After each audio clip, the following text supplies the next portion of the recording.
안녕하세요, 여러분. 오늘 밤 저희는 아마 여러분이 한 번도 가보지 못했을 곳으로 갈 거예요. 빠흔 곡물 냄새, 쏟아지는 물소리, 그리고 끊임없이 삐걱거리는 나무 기어 소리로 가득한 곳이죠. 지금 여러분은 중세시대의 물레방에 발을 들여놓고 있습니다.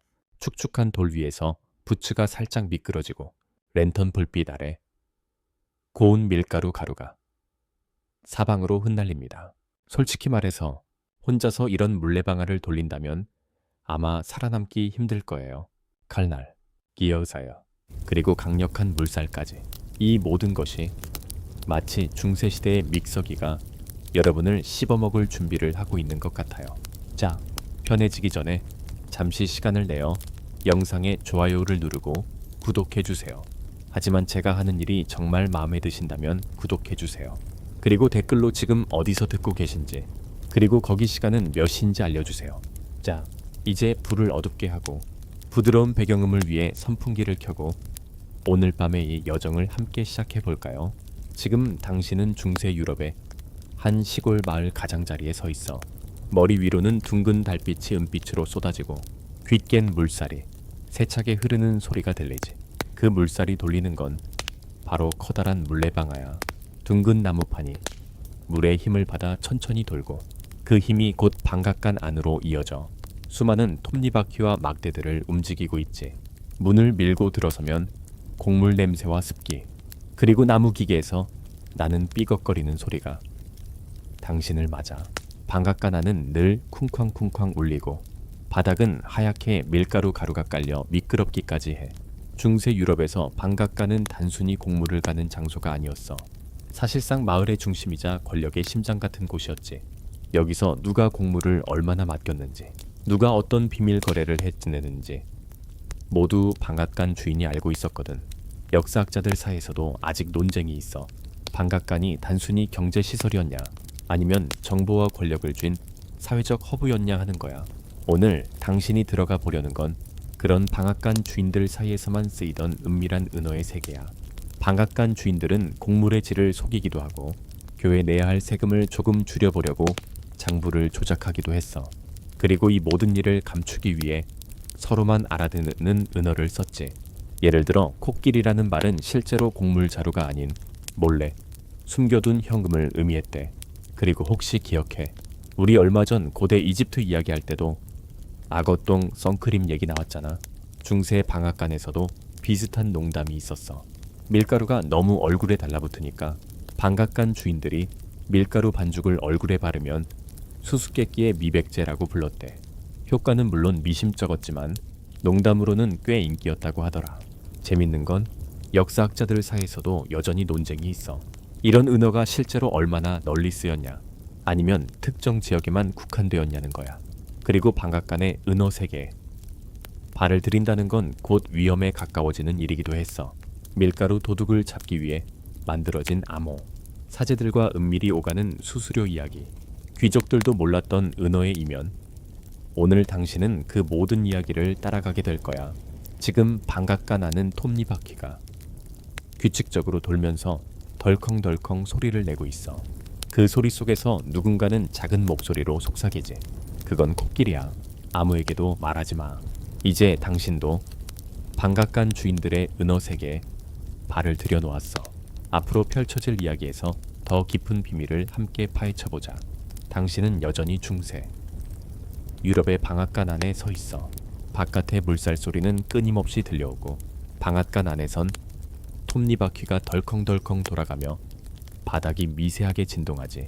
공기 중엔 밀가루 냄새와 나무 먼지 냄새가 섞여 있고 바깥으로 새어나오는 수분이 당신 뺨에 서늘하게 닿아와.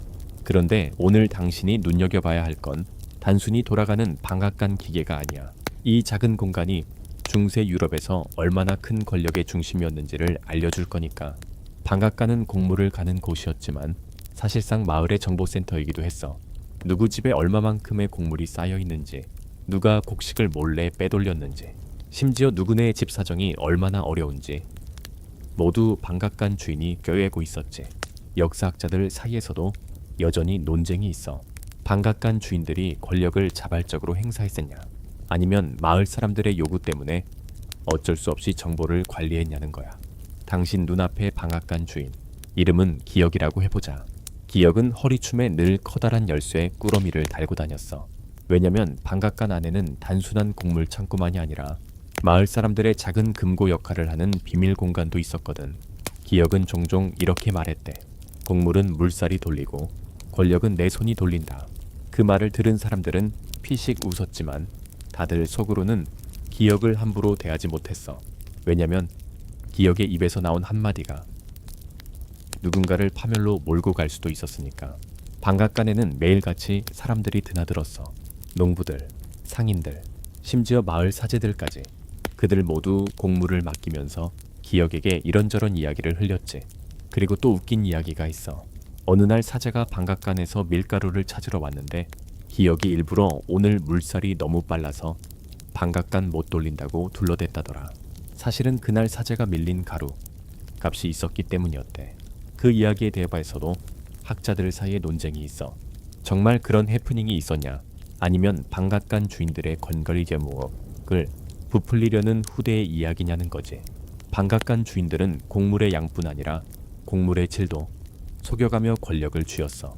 겉보기에 하얗고 고운 밀가루라도 섞여있는 곰팡이나 싸구려려 보리가 들킬까 늘 조심했거든. 혹시 기억해? 고대 이집트 이야기할 때도 파트라가 막대 끝을 깎으며 신의 질서를 외쳤다 했잖아. 중세 방앗간 주인들도 곡물 품질을 결정하는 손끝이 곧 신의 질서라고 농담처럼 말했대. 역사학자들 사이에서도 여전히 논쟁이 있어. 방앗간 주인들이 정말 그렇게까지 신적 권위를 내세웠냐, 아니면 단순히 장사수단이었냐는 거지. 방앗간은 교회와도 깊은 관련이 있었어. 마을마다 교회가 방앗간에서 수수료를 떼어갔거든. 때로는 곡물의 10분의 1을 하나님의 몫이라며 가져갔다지.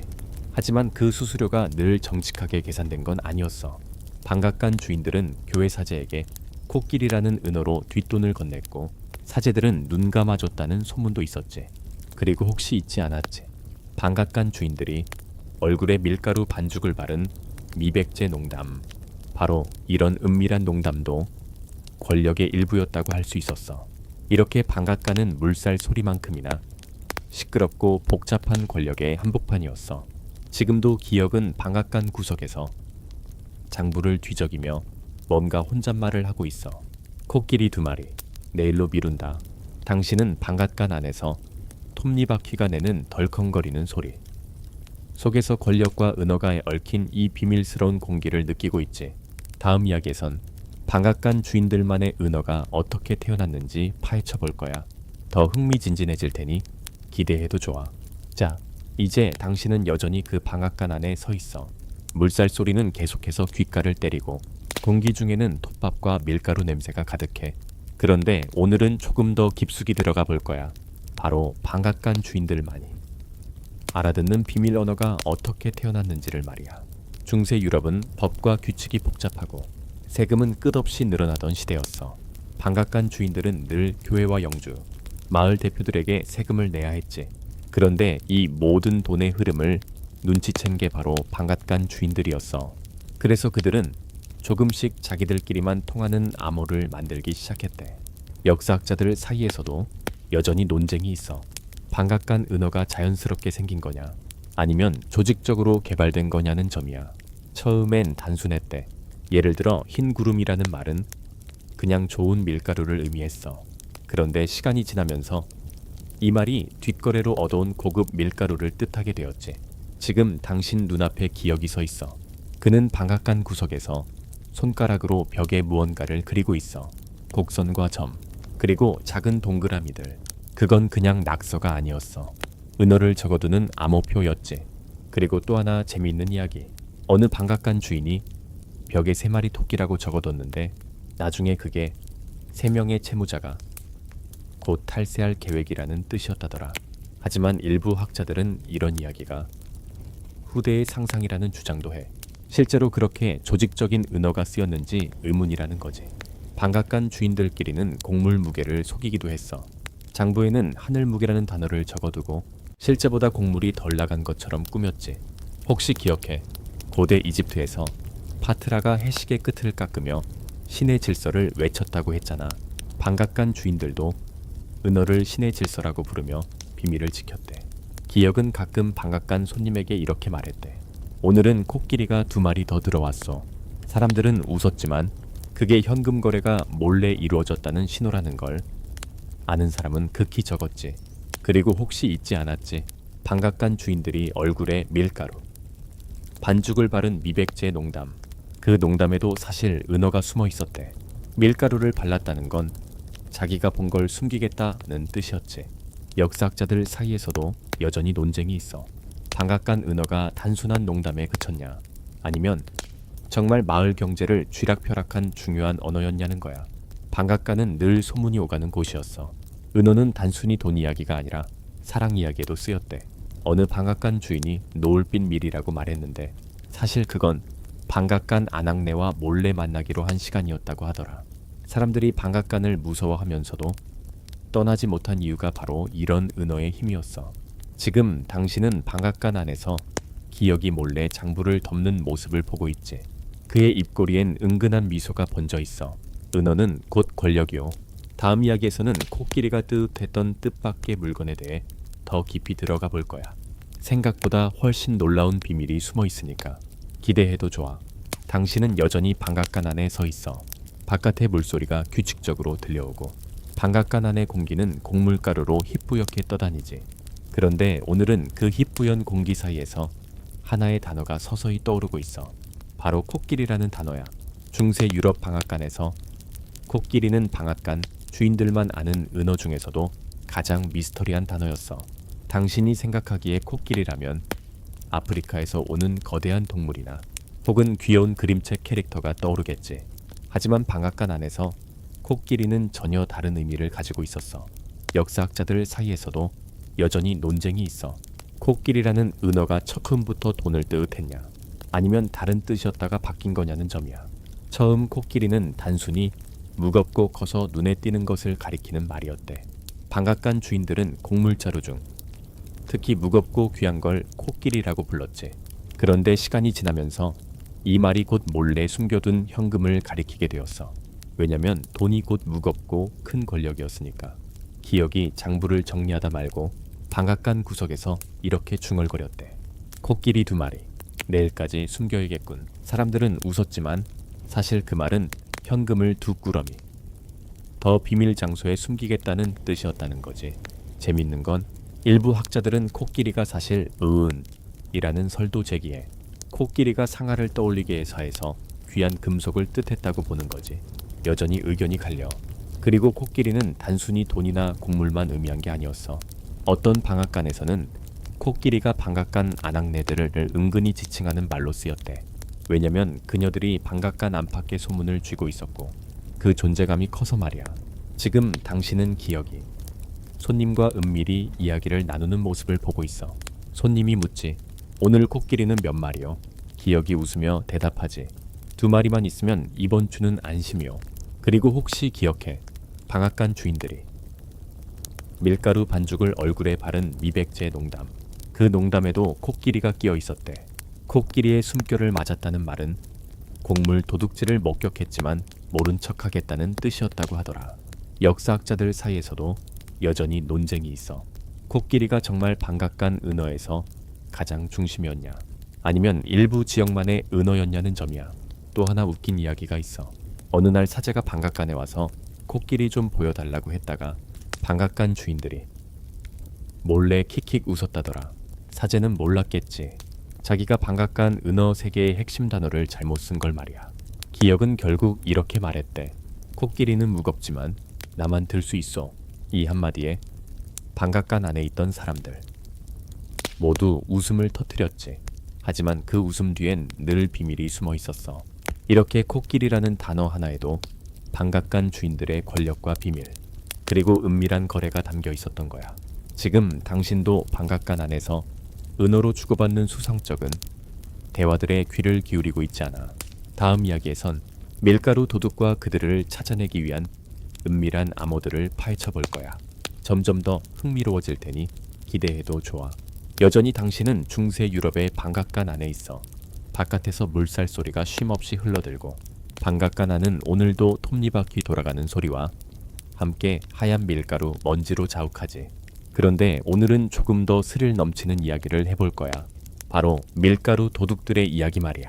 중세 방앗간엔 늘 도둑들이 있었어. 그들은 방앗간 주인이 한눈을 파는 사이에 곡물 자루에서 살짝 한 줌, 아니면 두 줌씩 밀가루를 퍼서 훔쳐갔지. 역사학자들 사이에서도 여전히 논쟁이 있어. 밀가루 도둑들이 정말 그렇게 많았냐? 아니면 방앗간 주인들이 도둑 핑계로 곡물을 속여 빼돌렸냐는 거야. 문제는 이 도둑들이 늘 마을 사람들 중 한 명이라는 거였어. 방앗간 주인 입장에선 함부로 누구를 의심할 수도 없었지. 그래서 방앗간 주인들끼리만 알아듣는 암호가 필요했어. 가장 유명했던 암호 중 하나가 두루미가 춤춘다였대. 이 말이 나오면 지금 도둑이 방앗간 안에 있다는 뜻이었지. 지금 당신 눈앞에 기억이 서 있어. 그는 밀가루 자루 사이를 이리저리 살피더니 방앗간 연문 쪽을 힐끔 보며 중얼거려 두루미가 춤춘다. 그 말에 방앗간 일꾼들이 순식간에 흩어져 각 구석을 살피기 시작했어. 손님들은 아무것도 모른 채 두루미 어디 하고 눈만 깜빡였지. 또 다른 암호도 있었어. 강물이 거꾸로 흐른다. 이건 누군가 안에서 정보를 흘리고 있다는 뜻이었대. 재밌는 건 일부 학자들은 이 암호들이 실제로 쓰였다기보다는 그 후대 이야기꾼들이 꾸며낸 말이라는 주장도 해. 하지만 기록들에 단편적으로 비슷한 표현이 남아있긴 하지. 어느 날 기억은 장부를 정리하다가 이상한 걸 발견했어. 밀가루가 한 자루가 비었는데 장부엔 그대로였거든. 그는 바로 일꾼에게 물었지. 두루미가 마지막으로 춤춘 게 언제였더냐. 일꾼은 겁먹은 눈으로 대답했대. 지난주 아낙네가 다녀간 날이옵니다. 그 이야기를 들은 기억은 턱을 만지며 한참을 생각했지. 그리고 혹시 기억해? 방앗간 주인들이 얼굴에 밀가루 반죽을 바른 미백제 농담. 밀가루로 얼굴을 가리는 건 곧 모른 척하겠다는 신호였다고 했잖아. 밀가루 도둑 이야기도 그 농담과 이어져 있었대. 역사학자들 사이에서도 여전히 논쟁이 있어. 방앗간 은어가 실제 범죄 단속용이었냐, 아니면 단순히 주인들끼리 재미삼아 만든 말이었냐는 거지. 방앗간 주인들은 늘 의심이 많았어. 그래서 밀가루 자루마다 은밀한 표시를 해두었대. 어떤 자루는 실로 작은 매듭을 만들어 두었고, 어떤 자루엔 밀가루 속에 작은 청색 구슬을 숨겨두었지. 구슬이 사라지면 곧 도둑이 다녀간 증거였어. 그리고 또 웃긴 이야기 하나. 한 방앗간 주인이 도둑을 잡으려 몰래 숨어 있었는데 기침이 터져버려. 도둑이 오히려 그를 보고 놀라 도망갔다는 기록도 있어. 결국 주인은 목만 더 아팠다고 하더라. 방앗간은 물살 소리처럼 끊임없이 소문이 도는 곳이었어. 그 소문 속에 은어들이 섞여 돌아다니면서 도둑들도 긴장했고 방앗간 주인들도 매일 신경이 곤두서 있었지. 지금 당신도 기억의 옆에서 낮은 목소리로 속삭이고 있지 않아. 혹시 오늘 두루미가 춤추진 않았겠지. 다음 이야기에서는 교회 사제들마저 방앗간 은어 세계, 휘말렸던 은밀한 거래 이야기를 풀어볼 거야. 점점 더 깊어질 테니 기대해도 좋아. 당신은 여전히 방앗간 안에 있어. 오늘은 조금 더 신비롭고도 위험한 이야기로 들어가 볼 거야. 물살 소리는 여전히 귓가를 울리고 방앗간 안은 쿵쿵거리는 소리로 가득 차 있어. 그런데 오늘은 단순히 방앗간 주인과 손님들 이야기가 아니야. 교회 사제들까지 이 은밀한 세계에 얽혀 있었다는 이야기를 할 거거든. 중세 유럽에서 교회는 절대적인 권위였어. 모든 마을 사람들은 교회 11조를 내야 했고 방앗간 주인들도 예외가 아니었지. 그런데 문제는 방앗간에 드나드는 곡물량이 곧 돈이었기 때문에 사제들이 방앗간과 은근히 얽히게 될 과실이 다마미즈맛간에 얽히게 되었다는 거야. 역사학자들 사이에서도 여전히 논쟁이 있어. 사제들이 방앗간 은어에 얼마나 깊이 개입했냐, 아니면 그저 방관자였냐는 점이야. 자, 상상해봐. 오늘 당신 눈앞에는 마을 사제인 도윤이 서 있어. 그는 검은 수도복을 입고 허리춤엔 작은 십자가가 달랑거리지.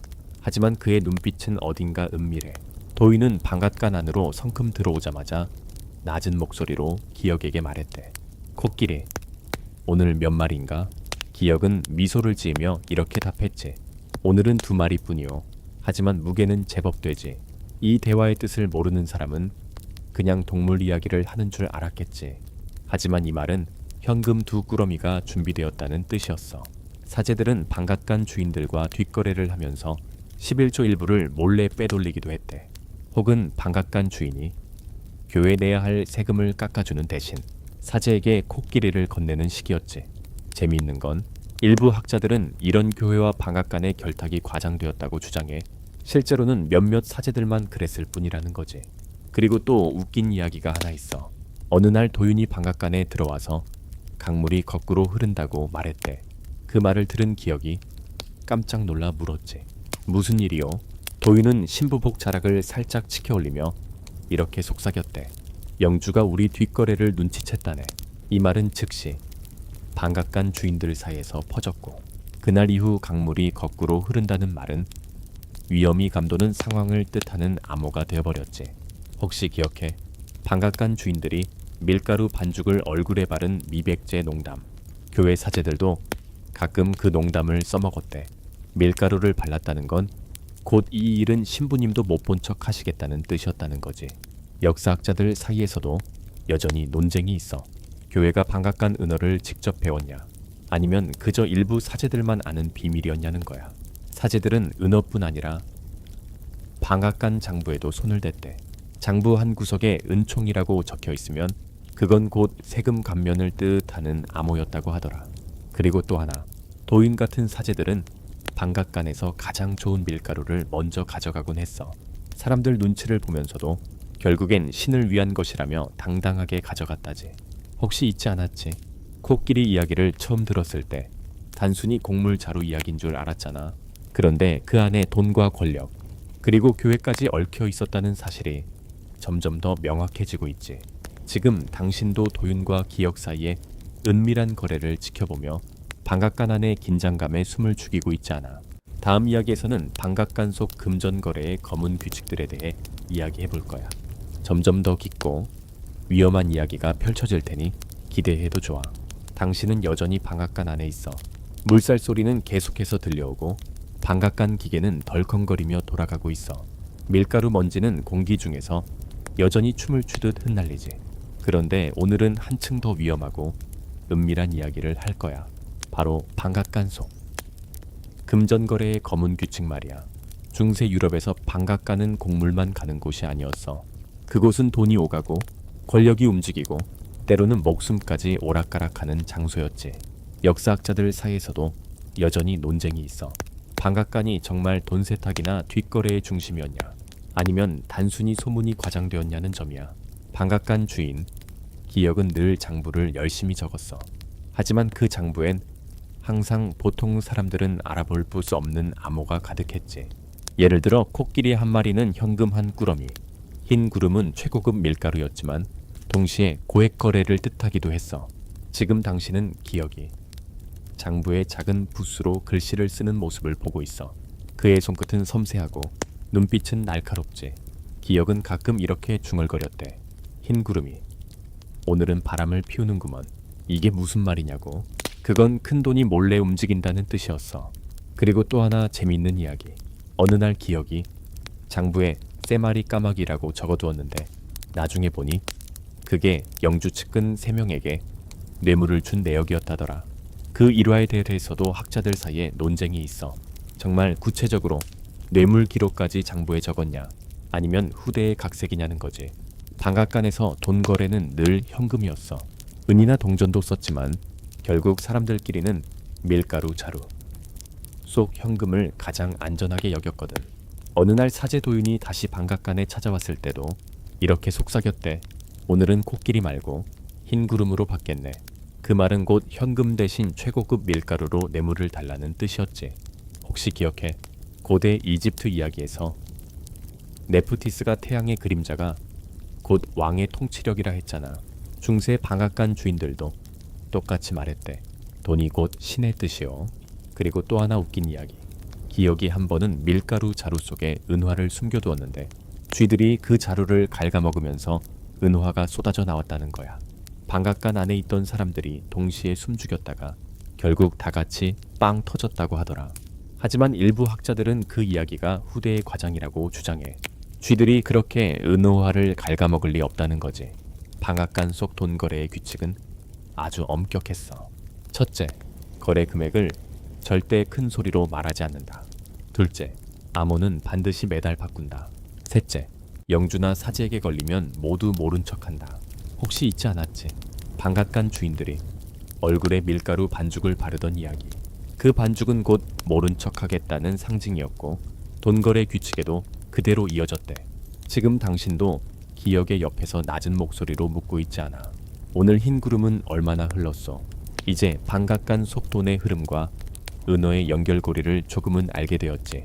다음 이야기에서는 흰 구름이라는 은어가 가진 또 다른 얼굴을 이야기해 볼 거야.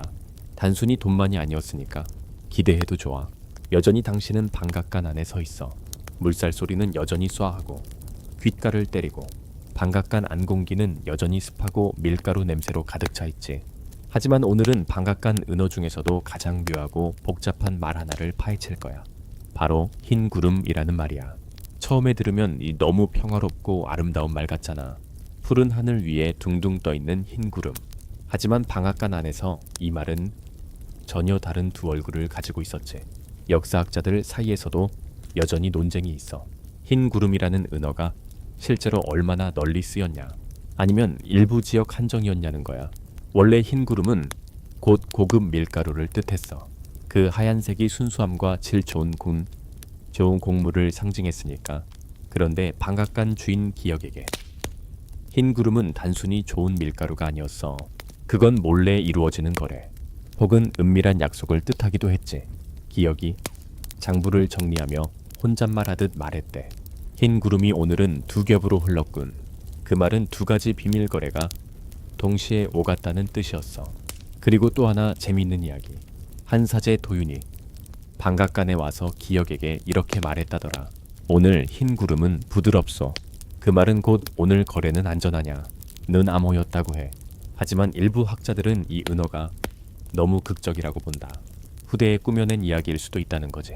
흰 구름은 또 한 가지. 연애와도 깊이 관련돼 있었어. 방앗간은 늘 사람들이 드나들고 소문이 넘쳐나던 곳이었잖아. 그 속에서 흰 구름은 때론 은밀한 만남을 가리키는 말로 변했대. 어느 날 기역이 방앗간 안악내와 몰래 이야기를 나누다가 이렇게 말했다더라. 오늘 밤 흰 구름이 달빛을 가린다 하더군. 그 말은 오늘 밤 몰래 만나자는 뜻이었다지. 혹시 기억해? 방앗간 주인들이 얼굴에 밀가루 반죽을 바르는 미백제 농담. 흰 구름과도 연결됐대. 얼굴에 흰 밀가루가 묻어 있으면 무언가 숨길 일이 있다는 은밀한 신호였다고 하더라. 역사학자들 사이에서도 여전히 논쟁이 있어. 정말 흰 구름이라는 말이 연애의 암호로도 쓰였냐, 아니면 그냥 후대 사람들의 상상력이었냐는 점이야. 또 다른 이야기도 있어. 어느 날 방앗간에 들이닥친 영주의 관리가 기역에게 물었대. 흰 구름이 오늘은 많이 내렸나? 기역은 순간 멈칫했지만 이내 웃으며 대답했지. 오늘은 맑사옵니다. 이 한마디로 영주의 의심을 교묘히 피한 거였어. 사실 그날 방앗간 안에서는 꽤 큰 거래가 있었는데도 말이지. 그리고 혹시 잊지 않았지? 코끼리 이야기가 처음엔 곡물 자루였다가 결국 현금을 뜻하게 됐던 거. 흰 구름도 마찬가지였어. 단어 하나가 이렇게 수많은 뜻을 품고 있다는 게 방앗간 은어 세계의 묘미였지. 지금 당신도 방앗간 안에서 흰 밀가루가 공중에 흩날리는 걸 보며 기억의 눈빛을 따라가고 있지 않아. 흰 구름은 언제나 뜻이 두리오. 다음 이야기에서는 왜 수도승들조차 방앗간 은어를 배워야만 했는지 이야기를 해보려다. 게시가야. 점점 더 흥미진진해질 테니 기대해도 좋아. 당신은 여전히 방앗간 안에 있어. 덜컹거리는 톱니바퀴 소리가 공기 중에 울려 퍼지고 물살 소리는 멀리서도 끊임없이 속삭이듯 들리지. 그런데 오늘은 좀 더 신기하고 뜻밖의 이야기를 할 거야. 수도승들조차 방앗간 은어를 배워야만 했던 이유에 관한 이야기 말이야. 중세 유럽에서 수도승들은 흔히 청빈과 순결의 상징으로 여겨졌지. 하지만 현실은 그리 단순하지 않았어. 수도원도 방앗간에서 나는 곡물과 밀가루, 그리고 그 거래에서 나오는 수익과 깊이 얽혀 있었거든. 역사학자들 사이에서도 여전히 논쟁이 있어. 수도승들이 방앗간 은어를 정말 사용했냐, 아니면 단순히 방앗간 주인들 이야기에 귀만 기울였을 뿐이냐는 점이야. 당신 눈앞에는 오늘도 기억이 서 있어. 그런데 그 앞에 낮은 수도승 복장을 한 남자가 조심스레 다가오지. 그의 이름은 세진이라 해보자. 세진은 수도원에서 파견된 수도승이었는데 늘 방앗간에 들러 밀가루를 받아 가곤 했대. 하지만 그가 가져가는 건 단순히 곡물만이 아니었어. 정보도 함께였다지. 어느 날 세진이 기억에게 다가와 이렇게 말했대. 오늘은 코끼리가 춤을 추나요? 그 말을 듣자 기억은 살짝 웃으며 대답했지. 코끼리 말고 흰 구름이 많소. 이 짧은 대화가 무슨 뜻인지 모르는 사람은 그냥 농담처럼 들었겠지. 하지만 사실은 현금 대신 비밀 거래가 오간다는 암호였어. 재미있는 건 일부 학자들은 수도승들이 방앗간 은어를 배운 이유가 정보 수집 때문이었다고 주장해. 마을 내 정치 상황이나 영주와 교회의 관계를 알아내기 위해서였다는 거지. 수도원도 세금에서 자유롭지 않았거든. 영주와 교회 사이의 미묘한 권력 다툼 속에서 수도승들은 정보의 가치를 누구보다 잘 알고 있었어. 세진은 또 다른 날 기억에게 이렇게 묻기도 했대. 흰 구름 속에 파란 달이 있나요? 이건 비밀스러운 밀수입이 있냐는 뜻이었어. 혹시 기억해? 방앗간 주인들이 얼굴에 밀가루 반죽을 발랐던 이야기. 수도승들 역시 필요할 땐 밀가루로 얼굴을 가렸다고 해. 그건 곧 난 아무것도 몰라요 라는 뜻이었다지. 역사학자들 사이에서도 여전히 논쟁이 있어. 수도승들이 정말로 방앗간 주인들과 은밀한 거래를 했냐, 아니면 단순히 필요한 곡물만 가져갔을 뿐이냐는 점이야. 또 재밌는 이야기가 있어. 한 번은 세진이 방앗간에서 은어를 잘못 써서 큰 소동이 벌어졌대. 그는 두루미가 춤춘다를 잘못 사용해 괜히 도둑 소동이 일어났다는 거지. 기억은 그날 한숨을 푹 쉬었다고 하더라. 수도승들도 은어를 배워야만 했던 이유는 단순했어. 그 은어가 곧 권력이었으니까. 마을의 소문을 알고 있는 자만이 수도원의 안전을 보장할 수 있었던 거야. 그리고 혹시 잊지 않았지? 코끼리 이야기. 그 무겁고 비밀스러운 단어가 수도승들의 입에서도 오르내렸다는 사실이 얼마나 방앗간 은어가 사회 곳곳에 퍼져 있었는지를 보여주는 증거였지. 지금 당신도 세진이 기억에게 속삭이는 모습을 지켜보면서 방앗간 안의 비밀스러운 긴장감을 느끼고 있지 않아. 다음 이야기에서는 방앗간 아낙네들만의 은밀한 암호에 대해서 이야기해볼 거야. 방앗간 세계가 얼마나 더 다채로운지 느낄 수 있을 테니 기대해도 좋아. 여전히 당신은 방앗간 안에 서 있어. 물살 소리가 끊임없이 귀를 때리고 덜컹덜컹 돌아가는 방앗간 기계 소리가 공기 중에 묘한 리듬처럼 울리지. 하지만 오늘은 한층 더 흥미롭고 은밀한 세계로 들어가 보자. 바로 방앗간 아낙네들의 비밀 암호 이야기야. 중세 유럽 방앗간은 단순히 곡물 가는 곳이 아니었지. 그곳은 수많은 사람들이 오가며 소문이 돌고 비밀이 생겨나는 장소였어. 그리고 그 한가운데엔 방앗간에서 일하거나 드나들던 여성들, 바로 아낙네들이 있었지. 역사학자들 사이에서도 여전히 논쟁이 있어. 방앗간 아낙네들의 은어가 실제로 존재했으냐, 아니면 남성들의 상상 속 이야기였냐는 점이야. 방앗간 아낙네들은 단순히 곡물 자루를 옮기거나 청소를 하는 사람들이 아니었어. 그들은 방앗간 안팎의 소문과 거래를 누구보다 먼저 듣는 귀였고 때로는 비밀의 전달자이기도 했거든. 당신 눈앞엔 오늘도 기억이 서 있고 그 옆엔 아낙네 중 한 명인 연희가 서 있어. 연희는 가만히 밀가루 자루를 정리하다가 기억에게 낮은 목소리로 이렇게 물었대. 오늘도 노을빛 밀이 피어나나요? 그 말은 단순히 곡물이 예쁘다는 말이 아니었어. 사실 그건 오늘 밤 누군가 몰래 만나기로 한 약속을 뜻하는 암호였지. 재밌는 건 일부 학자들은 이런 아낙네들의 은어가 실제로 연애와 관련 있었다고 주장해. 하지만 다른 쪽은 단순히 방앗간에 대한 낭만적 상상이었을 뿐이라고 반박하지. 방앗간 아낙네들은 서로 눈짓과 몸짓으로도 은어를 주고받았대. 예를 들어 손가락으로 방앗간 기둥을 2번 두드리면 사제님 오셨다는 신호였고, 기둥을 한 번만 두드리면 조심하라는 경고였다는 거야. 또 하나 웃긴 이야기가 있어. 어느 날 연희가 기둥을 5번 두드렸는데 방앗간 일꾼들이 전부 쫓겨나고 기억만 남았다더라. 사실은 연희가 기억에게 오늘 저녁같이 달빛 아래서 보자는 신호를 잘못 보내버린 거였지. 혹시 기억해? 고대 이집트 이야기에서 네프티스가 해 그림자를 보며 신의 뜻을 읽었다고 했잖아. 방앗간 아낙네들도 마치 신의 뜻을 아는 듯 은어를 통해 방앗간을 쥐락펴락했다고 하더라. 그리고 또 하나, 방앗간 아낙네들끼리는 곡물 자루를 흔드는 방식으로도 대화를 했대. 곡물 자루를 3번 흔들면 밀가루 도둑이 있다는 뜻이었고 4번 흔들면 흰 구름이 곧 들어온다는 신호였지. 역사학자들 사이에서도 여전히 논쟁이 있어. 방앗간 아낙네들이 정말 이렇게 적극적으로 정보망 역할을 해댔냐, 아니면 후대 사람들이 이야기를 과장했냐는 거지. 방앗간 아낙네들은 밀가루로 얼굴을 살짝 묻히고 다니기도 했는데 그건 곧 나는 아무것도 모르는 척하겠다는 표시였어. 이 점에서 그 유명한 밀가루 미백제 농담과도 이어지지. 그리고 또 재미있는 이야기. 한 번은 연희가 방앗간 구석에서 노을빛 밀이 반죽됐다라고 말했는데 나중에 알고 보니 기억과 몰래 만나기로 한 장소가 갑자기 바뀌었다는 뜻이었다더라. 지금 당신은 방앗간 안에서 연희가 눈짓을 보내는 모습을 보고 있지 않아. 그 눈빛은 곡물 무게보다 훨씬 무거운 무언가를 숨기고 있는 듯하지. 방앗간은 아낙네들의 작은 신전이기도 했다오. 다음 이야기에서는 가짜 곡물과 그것을 은어로 덮었던 비밀들을 이야기해 볼 거야. 점점 더 흥미로운 비밀이 펼쳐질 테니 기대해도 좋아. 여전히 당신은 방앗간 안에 서 있어. 물살 소리는 오늘도 끊임없이 울리고 방앗간에 덜컹거리는 기계 소리가 났고 무겁게 귓가에 울려 퍼져. 그런데 오늘은 방앗간 세계에 조금 더 어두운 이야기를 해야 할 것 같아. 바로 가짜 곡물과 그걸 은어로 덮은 진실 말이야. 중세 유럽에서 곡물은 곧 생명이었어. 곡물 한 줌의 값이 사람의 목숨과 직결되던 시절이었지. 그런데 방앗간 주인들은 종종 눈에 보이지 않는 장난을 쳤대. 곡물에 싸구려 볼이나 썩은 밀을 섞어서 더 많은 이익을 챙기려 한 거야. 역사학자들 사이에서도 여전히 논쟁이 있어.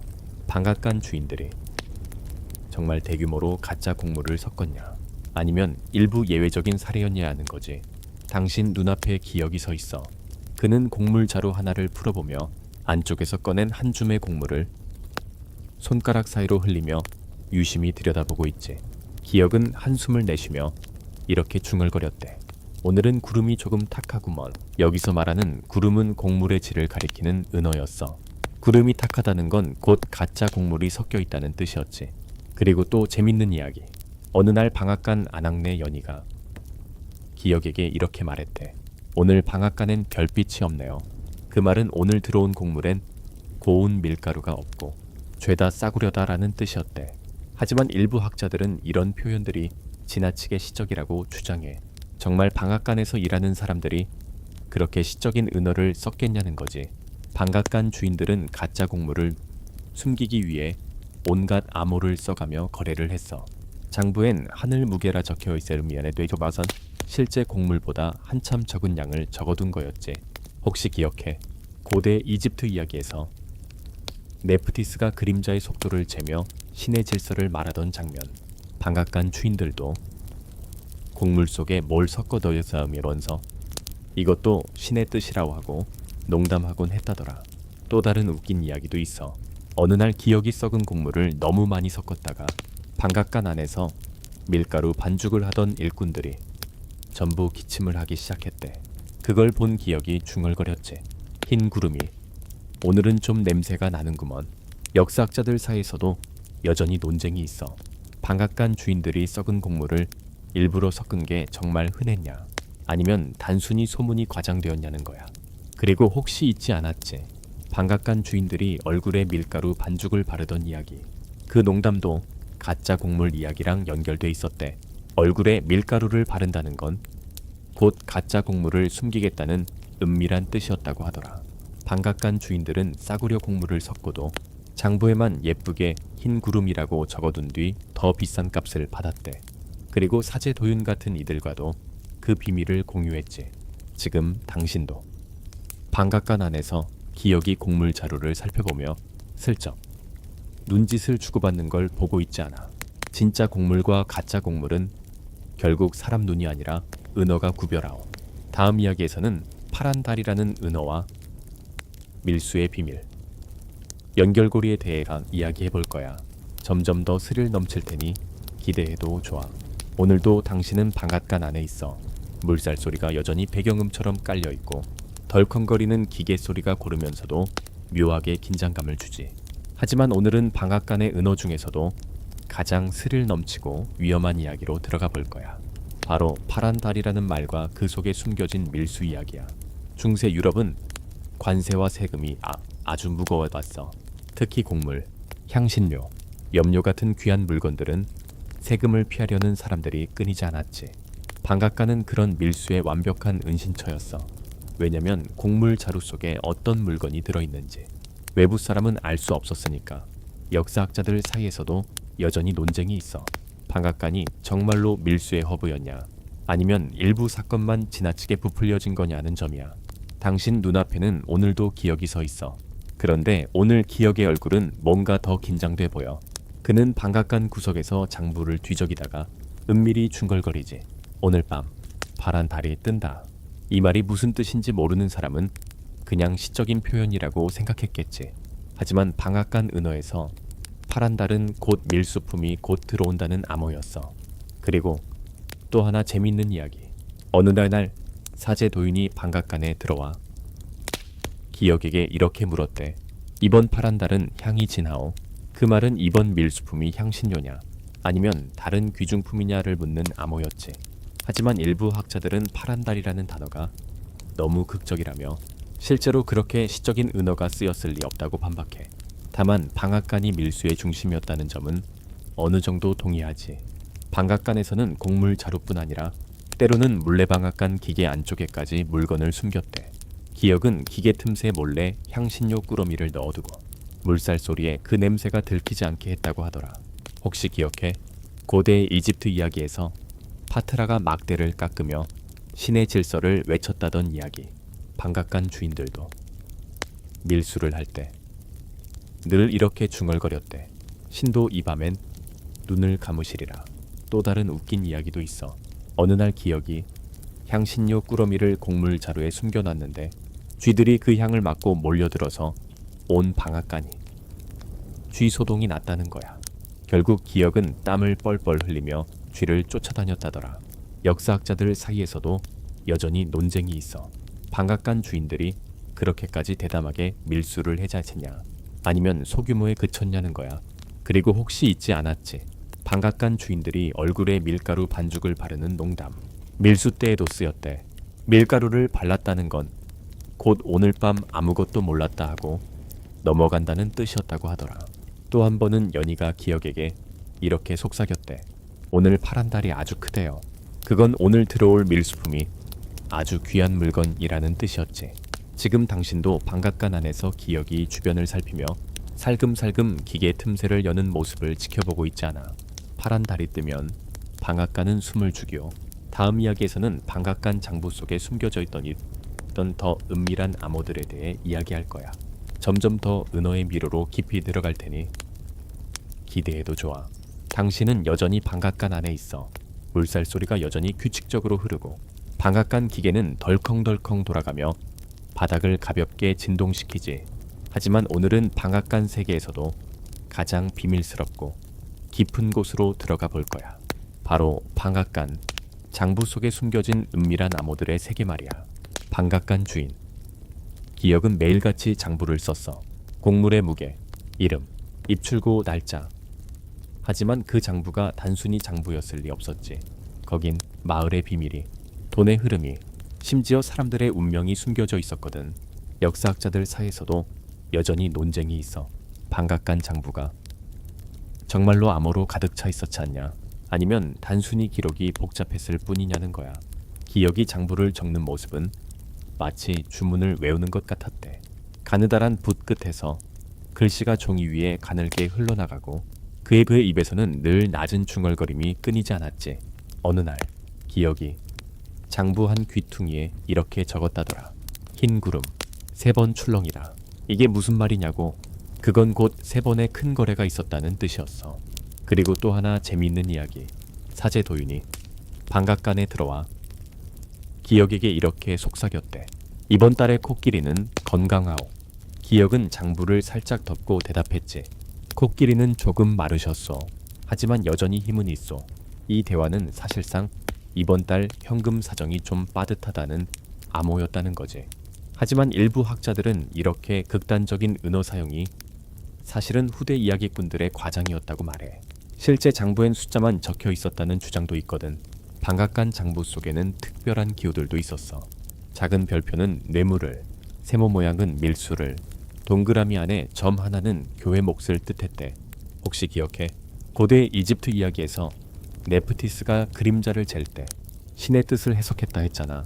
방앗간 주인들도 장부 속 암호를 신의 뜻처럼 신성하게 다루었다더라.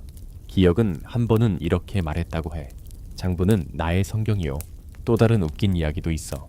어느 날 기억이 장부에 파란 달 2번 뜨다라고 적었는데 그걸 본 일꾼이 진짜 하늘을 쳐다보며 2번이나 달을 찾았다더라. 결국 기억이 배꼽 잡고 웃었다고 하더라. 역사학자들 사이에서도 여전히 논쟁이 있어. 장부 속 암호가 정말 그렇게 다양한 의미를 가졌냐, 아니면 단순히 거래 금액의 은폐였냐는 점이야. 그리고 혹시 잊지 않았지?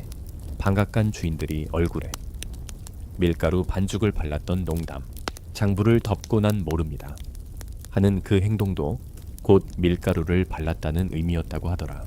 방앗간 장부는 단순한 기록장이 아니었어. 그건 방앗간 세계의 지도였고 권력의 비밀이었고 누군가의 목숨 줄이기도 했지. 지금 당신도 기억의 옆에서 장부를 힐끗 들여다보며 작은 점 하나에도 숨겨진 의미를 추리하고 있잖아. 종이 위 작은 점 하나가 사람 인생을 바꾼다오. 다음 이야기에서는 은어 하나로 목숨을 잃었던 방앗간 주인의 비극적인 이야기를 해볼 거야. 조금 무거운 이야기지만 여전히 흥미진진할 테니 기대해도 좋아. 여전히 당신은 방앗간 안에 서 있어. 물살 소리는 계속해서 들려오고 방앗간의 톱니바퀴가 내는 덜컹거림은 마치 커다란 심장박동처럼 공기를 울리고 있지. 하지만 오늘은 이 방앗간 이야기를 들으면서 처음으로 조금 소름이 돋을 수도 있을 거야. 왜냐면 오늘 이야기할 건 은어 때문에 목숨을 잃은 방앗간 주인의 이야기니까. 중세 유럽에서 방앗간 주인은 은어로 세상을 주무르는 듯 했지만 그만큼 언제나 위험과 맞닿아 있었어. 한마디 잘못된 말 혹은 잘못 전달된 암호가 목숨을 앗아갈 수 있었지. 역사학자들 사이에서도 여전히 논쟁이 있어. 방앗간 주인이 은어 때문에 실제로 살해당한 사례가 얼마나 있었냐, 아니면 대부분 전설 같은 이야기였냐는 점이야. 당신 눈앞에 오늘도 기억이 서 있어. 하지만 오늘 그의 표정은 어쩐지 어둡고 긴장돼 있지. 기억이 장부를 덮고 한숨을 내쉬더니 이렇게 말했대. 은어는 칼보다 날카로울 때가 있어. 그 말은 결코 농담이 아니었어. 방앗간 주인 중에는 한 명, 이름을 상필이라 해보자. 상필은 똑똑하고 말솜씨가 좋아서 방앗간 은어를 가장 자유자재로 쓰는 사람 중 한 명이었어. 그는 마을 안팎의 거래와 소문을 모두 꿰고 있었지. 어느 날 상필은 장부에 이렇게 적었대. 파란 달, 오늘 크게 뜨다. 이 문장이 곧 그의 목숨을 빼앗게 될 줄은 아무도 몰랐어. 그 문장이 뜻하는 건 아주 큰 밀수품이 곧 들어온다는 암호였는데 이게 영주 쪽의 귀에 들어가 버린 거야. 재밌는 건 일부 학자들은 이 사건이 실제 기록된 사례라고 주장해. 하지만 또 다른 학자들은 지나치게 극적이라고 반박하지. 영주의 신복들이 방앗간으로 들이닥쳤고 상필을 붙잡아 끌고 갔어. 그리고 영주의 앞에 무릎 꿇린 상필에게 이렇게 물었다지. 파란 달이 무엇이냐? 상필은 처음엔 아무 말도 하지 않았대. 하지만 결국 무거운 침묵 끝에 이렇게 대답했다고 해. 그건 곡물 자루 속 금과 향신료요. 그 말을 듣자마자 영주의 얼굴이 시뻘개져서 소리쳤대. 감히 나를 속이고 세금을 피하려 했으느냐. 그리고 상필은 끝내 돌아오지 못했대. 혹시 기억해? 방앗간 주인들이 밀가루 반죽을 얼굴에 바르며 모른다고 했던 이야기. 상필도 마지막 순간 밀가루를 얼굴에 바르고 난 아무것도 모릅니다라고 외쳤다더라. 하지만 이번엔 그 농담이 통하지 않았던 거지. 역사학자들 사이에서도 여전히 논쟁이 있어. 상필 같은 방앗간 주인의 이야기가 진짜 역사냐, 아니면 후대의 경고담이었냐는 거야. 이 사건 이후 방앗간 사람들은 한동안 파란 달이라는 말을 꺼내지도 못했대. 리다. 기억조차 어느 날 여자지가가 무심코 파란 달이라고 말하려 하자 재빨리 손을 막았다고 하더라. 그리고 또 하나 웃긴 이야기도 있어.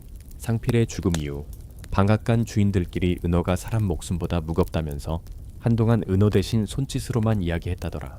하지만 결국 모두 다시 은어를 쓰기 시작했대. 말로 해야 더 통하니까.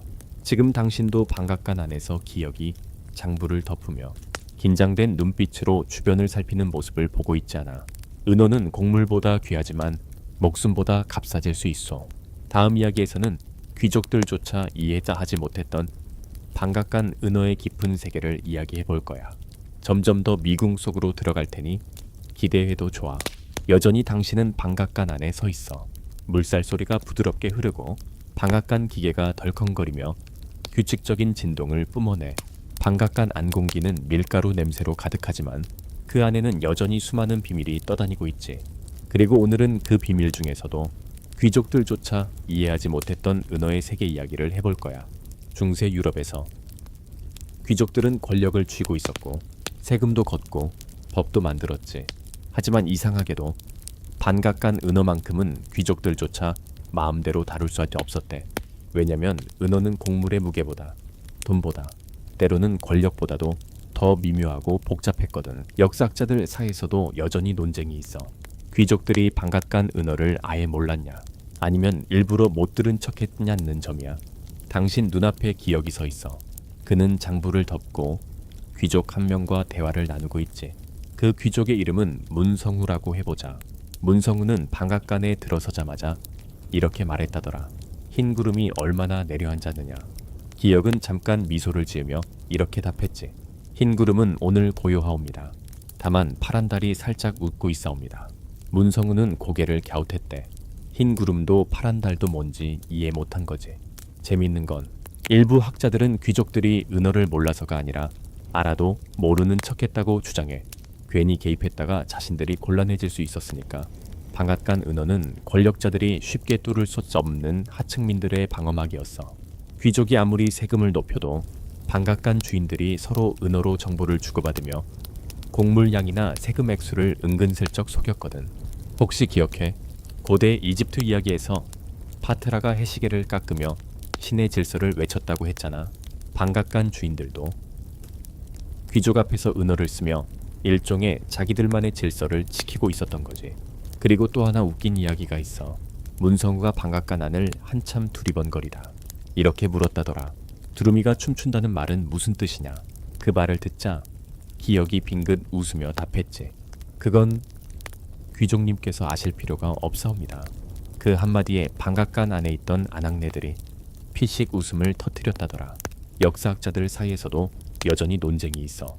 귀족들이 은어를 몰랐기 때문에 방앗간 주인들이 더 대담해질 수 있었잖냐, 아니면 사실 은어는 그렇게까지 비밀스러운 게 아니었냐는 점이야. 은어는 단순한 말이 아니었어. 그것은 곡물 자루 속보다 훨씬 깊은 권력의 틈새였고 하층민들이 자신들만의 세계를 지켜내기 위한 무기였지. 그리고 혹시 잊지 않았지. 방앗간 주인들이 밀가루 반죽을 얼굴에 발라 모른 척하겠다고 하던 이야기. 귀족 앞에서는 그 농담이 더 자주 쓰였다고 하더라. 밀가루로 얼굴을 하얗게 묻히면 그날은 아무도 아무 말도 하지 않는다는 신호였대. 지금 당신도 방앗간 안에서 문성우가 멀뚱멀뚱 서 있는 모습을 보고 있지 않아. 그의 눈에는 이 복잡한 은어 세계가 여전히 미스터리로만 남아있지. 귀족이 모든 것을 안다고 믿겠지만 방앗간 안엔 귀족도 모르는 세상이 있어.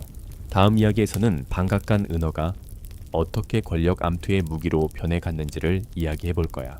이제 방앗간 이야기도 절정으로 치닫고 있으니 계속 함께 하자고. 여전히 당신은 방앗간 안에 서 있어. 물살 소리는 오늘도 쏴하고 들려오고 방앗간 기계는 덜컹거리며 바닥을 잔잔히 흔들고 있지. 그런데 오늘은 방앗간 이야기 중에서도 가장 숨막히고 긴장감 넘치는 이야기를 할 거야. 바로 방앗간 은어가 권력 암투와 어떻게 연결되었는지에 대한 이야기 말이야. 은어는 단순히 곡물 무게를 속이거나 연애 신호를 보내는 도구가 아니었어. 때로는 권력 암투의 무기가 되기도 했지. 역사학자들 사이에서도 여전히 논쟁이 있어. 방앗간 은어가 정말 정치와 권력 싸움에 사용되었지 않냐, 아니면 단순히 방앗간 내부의 일로 그쳤냐는 점이야. 당신 눈앞에는 여전히 기억이 서 있어. 그런데 오늘 그의 얼굴은 더욱 굳어있지. 왜냐면 오늘 방앗간 안에는 은어가 아니라 정치적 음모가 흐르고 있으니까. 기혁은 장부를 뒤적이다가 은밀히 이렇게 중얼거렸대. 오늘 파란 달이 문성우 댁에 뜬다. 그 말은 단순한 은어가 아니었어. 문성우라는 귀족이 밀수에 연루되었다는 뜻이었지. 만약 이 정보가 밖으로 새면 문성우는 한순간에 몰락할 수도 있었어. 그리고 또 재미있는 이야기. 어느 날 사제도인이 방앗간에 들어와 기혁에게 이렇게 물었대. 흰 구름이 영주의 궁으로 들어갔다 들었네. 사실인가? 기혁은 잠시 눈을 피하며 답했지. 흰 구름은 어디든 가는 법이요. 하지만 자취는 남기지 않소. 이 대화는 영주가 몰래 고급 곡물과 돈을 빼돌리고 있다는 소문을 확인하는 암호였던 거야. 하지만 일부 학자들은 방앗간 은어가 그렇게까지 큰 정치 음모에 쓰였다는 건 과장이라고 주장해. 대부분은 단순히 곡물 거래를 위한 암호였다고 보는 거지. 방앗간은 정보의 교차로였어. 영주의 신복, 교회의 사제, 상인, 그리고 방앗간 주인 모두가 이 작은 공간에서 서로의 속을 떠보며 싸움을 벌였지. 혹시 기억해? 고대 이집트 이야기에서 네프티스가 그림자를 재며 신의 뜻을 읽었다 했잖아. 방앗간 주인들은 그런 네프티스처럼 은어로 권력 지도를 읽고 미래를 점치곤 했다더라. 또 다른 이야기 하나. 어느 날 기혁이 장부에 이렇게 적었대. 두루미가 오늘 밤 울지 않는다. 그건 곧 오늘은 밀고자가 되었다.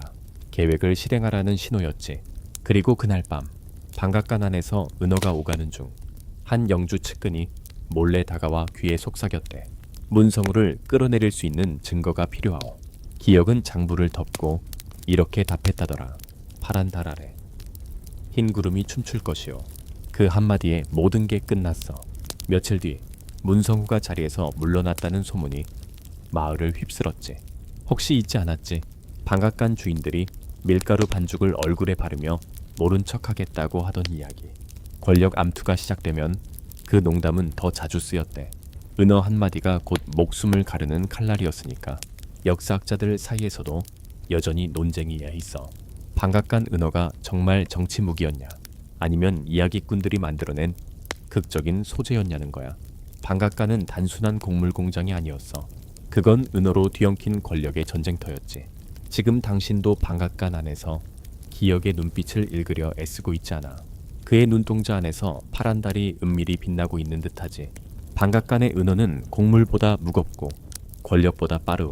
다음 이야기에서는 이제 방앗간 은어가 어떻게 오늘날까지도 흔적을 남겼는지 이야기해 볼 거야. 우리 함께 마지막을 향해 달려가 보자고. 당신은 여전히 방앗간 안에 서 있어. 물살 소리는 여전히 귓가를 간지리고 방앗간 기계는 덜컹거리는 소리를 내며 돌아가고 있어. 공기 중엔 여전히 밀가루 먼지가 부유하며 역사의 한 조각처럼 반짝이지. 하지만 오늘은 조금 색다른 이야기를 해볼 거야. 바로 중세 방앗간 은어가 오늘날까지 남긴 흔적들에 대한 이야기야. 중세의 은어들은 단순히 그 시대 안에서만 끝난 게 아니었어. 그 은어들 속에는 사람들의 삶, 권력, 그리고 두려움이 함께 녹아 있었지. 그래서 그 일부가 오늘날에도 우리가 무심코 쓰는 말 속에 숨어 있대. 역사학자들 사이에서도 여전히 논쟁이 있어. 현재 남아있는 단어들이 정말 방앗간 은어에서 유래했냐, 아니면 단순히 우연히 비슷해진 거냐는 점이야. 기혁은 오늘도 장부를 들여다보며 중얼거리지. 흰 구름은 여전히 세상을 가리지.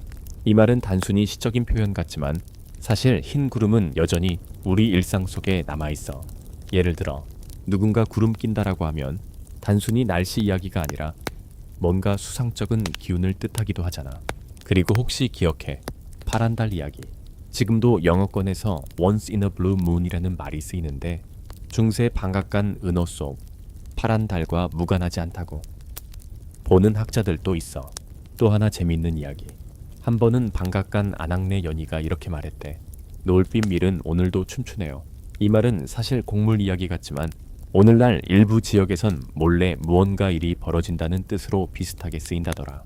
하지만 일부 학자들은 이런 연결이 너무 과도하다고도 주장해. 그냥 우연히 비슷한 표현일 뿐이라는 거지. 방앗간 은어는 심지어 장터 상인들의 흥정 언어에도 영향을 줬대. 장터에서 흰 구름이나 두루미 같은 말이 오가면 그건 가격이나 물건 상태에 대한 암묵적 신호였다는 거야. 혹시 기억해? 방앗간 주인들이 밀가루 반죽을 얼굴에 발랐던 농담. 지금도 한국어에서 가면을 쓰다라는 말로 진심을 숨긴다는 표현이 쓰이잖아. 그 뿌리를 방앗간 은어에 두고 있다는 학자도 있대. 또 하나 웃긴 이야기. 어느 날 기억이 장부에 두루미가 춤춘다라고 적었는데 후대에 이 장부를 본 사람이 진짜 학문적 연구 주제로 삼았다더라.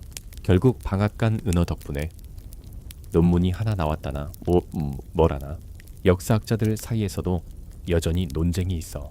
방앗간 은어가 현대 언어에 얼마나 남아있냐, 아니면 전부 전설에 불과하냐는 점이야. 방앗간 은어는 결국 사람들의 살아남으려는 지혜였어. 권력의 눈을 피하고 서로를 지키며 동시에 조금 더 이익을 얻으려는 몸부림이었지. 그리고 혹시 잊지 않았지? 거기리 이야기. 지금도 돈 이야기를 은근히 짐이 무겁다거나 큰 손님이라고 돌려 말하는 거. 그 뿌리가 어쩌면 방앗간 은어일 수도 있다고 하더라. 지금 당신도 방앗간 안에서 기억이 장부를 덮으며 작은 미소를 짓는 걸 보고 있지 않아. 그의 눈빛에는 마치 이렇게 말하는 듯해. 은어는 시대가 바뀌어도 살아남는다오. 다음 이야기에서는 이제 은어의 쇠퇴와 함께 사라져간 방앗간 이야기로 마무리를 지을 거야. 긴 여정의 끝이 다가오고 있으니 끝까지 함께 가보자고. 당신은 여전히 방앗간 안에 서 있어. 하지만 오늘은 뭔가 다르지. 물살 소리는 여전하지만 톱니바퀴가 내는 덜컹거림이 마치 점점 멀어져 가는 듯해. 밀가루 먼지도 조금은 덜 떠다니고 방앗간 안공기마저 한층 고요해진 것 같아. 오늘은 이제 방앗간 은어가 어떻게 서서히 사라져 갔는지 이야기할 시간이야. 은어는 방앗간의 숨결 같았어. 하지만 세상은 변했고 물살도 그 흐름을 바꾸었지. 역사학자들 사이에서도 여전히 논쟁이 있어. 방앗간 은어가 완전히 사라진 건지 아니면 아직도 어딘가에 숨어 있는 건지 말이야. 당신 눈앞에 기억이 서 있어. 그는 방앗간 한 구석에서 오래된 장부를 꺼내 먼지를 털고 있지. 표정은 어쩐지 조금 쓸쓸해 보여. 기억은 장부를 쓰다 말고 이렇게 중얼거렸대. 흰 구름도 파란 달도 이젠 아무도 묻질 않소. 예전 같으면 방앗간 안에 가득 찼을 은밀한 속삭임이 이제는 거의 사라졌어. 사람들은 더 이상 곡물을 몰래 숨기지 않았고 세금도 점점 명확해졌지. 장부 속 암호도 천천히 자취를 감추었어. 그리고 또 하나 재미있는 이야기. 어느 날 도윤 신부가 방앗간에 와서 기억에게 물었대.